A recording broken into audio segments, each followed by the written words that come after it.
Hello, welcome or welcome back. I'm Stephen, and today I'm going to be doing my review of Jodie Whittaker's second story, The Ghost Monument.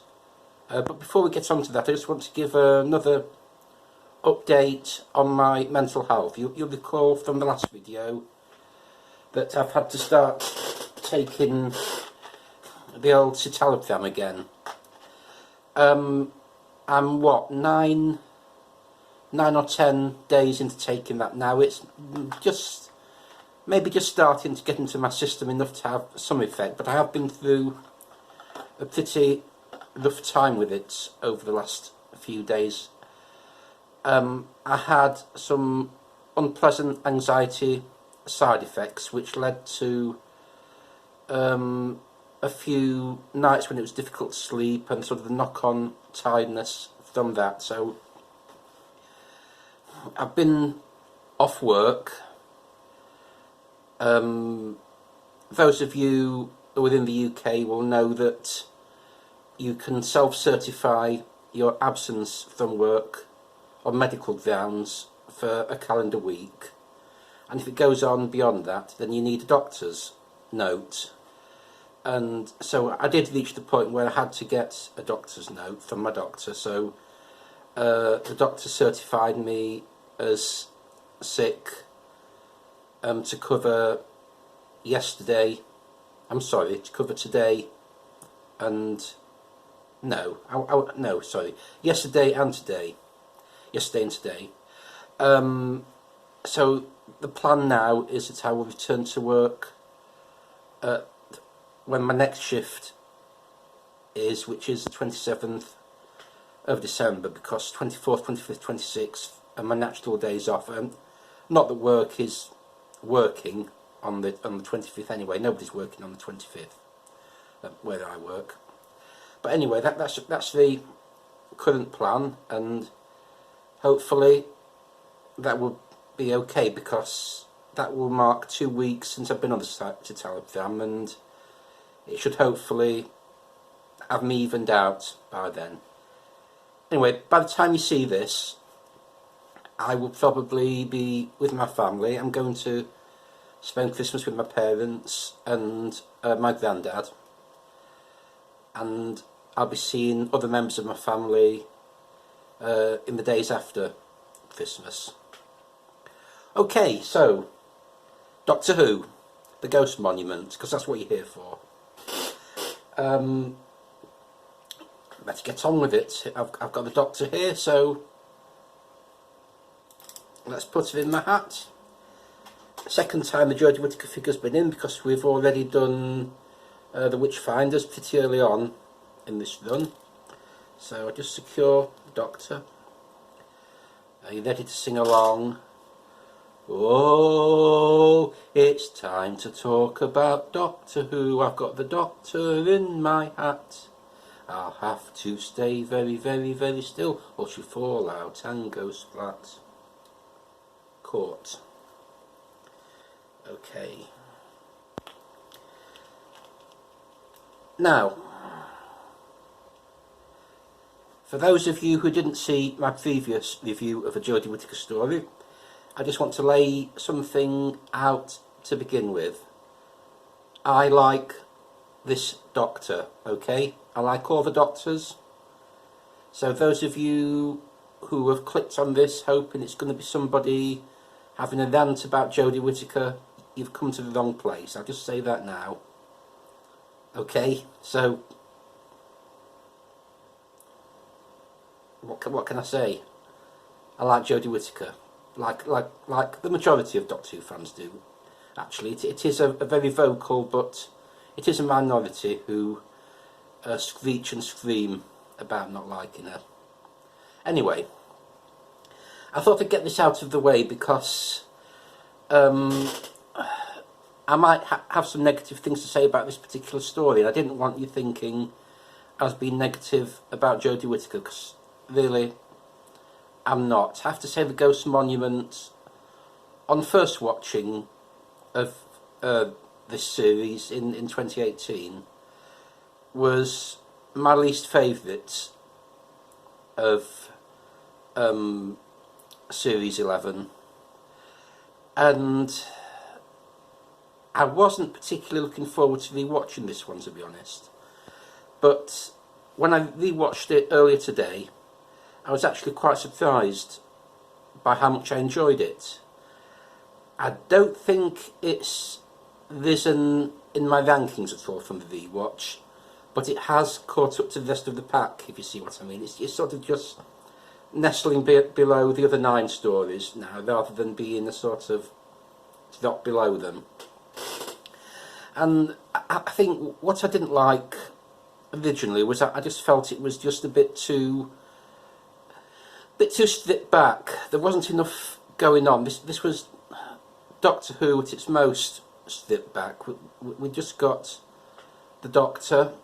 We've got the 3 companions, if we can call them companions at this point. I mean, I suppose they've just been scooped up with the Doctor in her efforts to find the TARDIS. And then we've not got an awful lot of other supporting characters. We've just got the 2 people who are competing in this race, Angstrom and Epso. And then we've just got the hologram of the rich guy who's organising and funding the race, Ilin. And apart from that, the only other speaking part is the sort of voice of the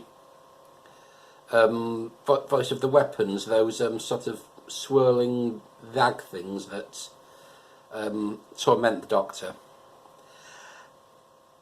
So I don't quite feel that there's enough going on in this story to fill the full 49 minutes of screen time.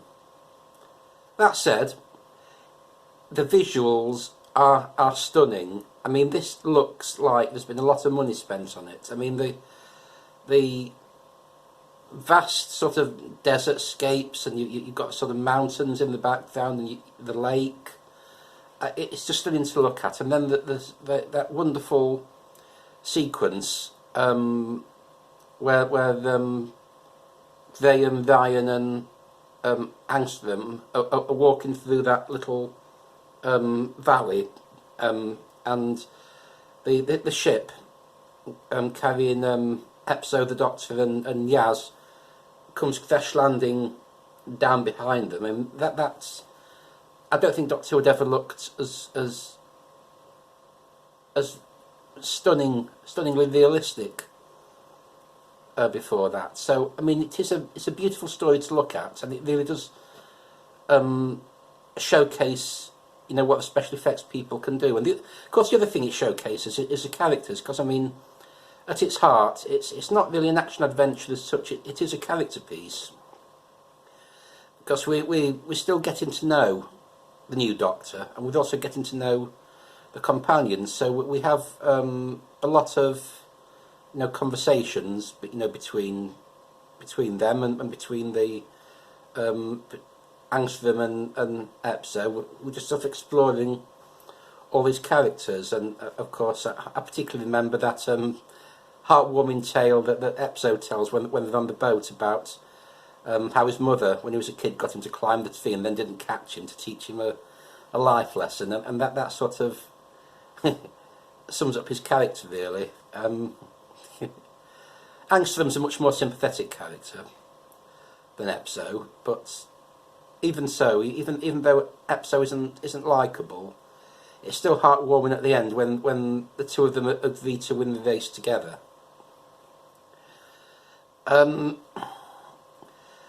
Because as far as action goes, the main action sequence is sort of towards the middle of the episode, where they come across those ruins, and those ruins look fabulous, by the way. And they meet the sniper bots, which are activated inadvertently, and just start shooting at the Doctor and friends. And of course, Ryan, you know, from his video games, thinks he can handle it. He rushes out, gun all ablazing, takes them all down, and of course to get back up again, and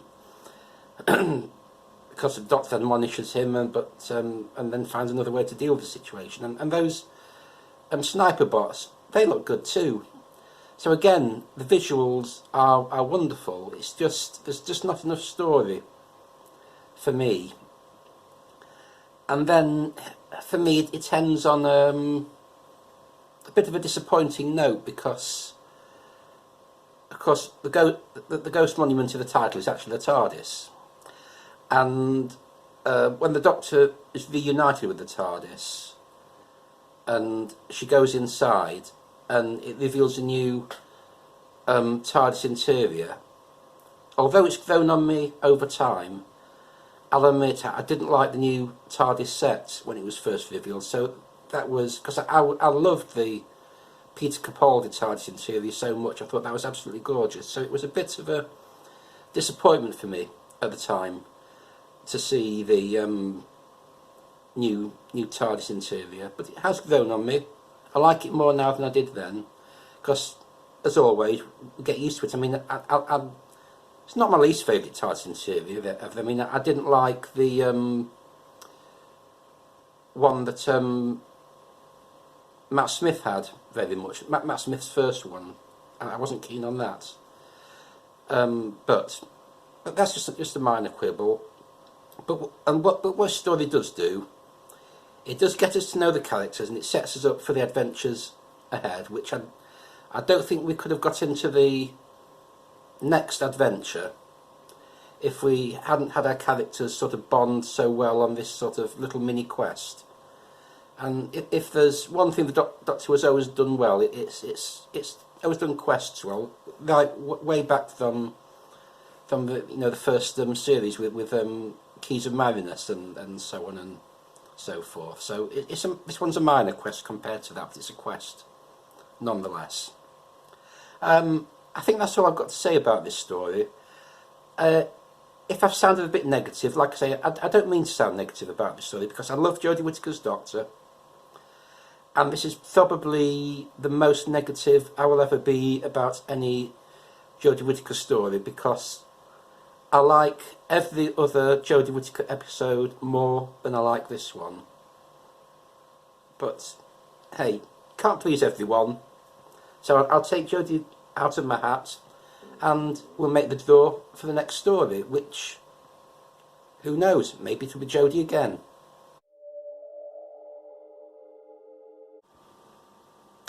So here we are once again with the random number generator wheel. We've got 280 to choose from at the moment. Just a reminder that the next story will be not next week, but in the new year sometime, because I'll be taking a break over the Christmas period. So whatever comes up will be the first review of 2022. We're still waiting for Patrick Troughton there, we're still waiting for David Tennant, and we haven't had Paul McGann yet either. Otherwise, we've had every other Doctor at least once, and some of them considerably more than once. So, let's see what we're in for.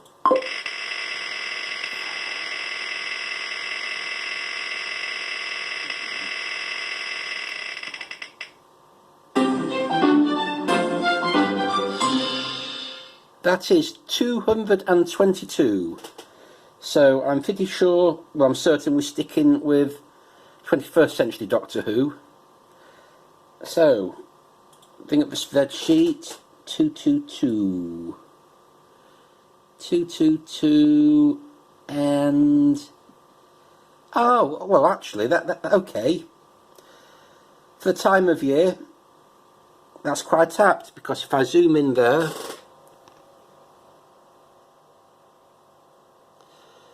you will see that 222 is the Snowmen. So it's going to be yet another Matt Smith story, but at least it's going to be a seasonal one this time. So join me in the new year and we'll talk about the Snowmen. Thank you for watching. Please join me next time. In the meantime, please like, comment, subscribe. Please tell your friends, and please tell my friends. Bye for now.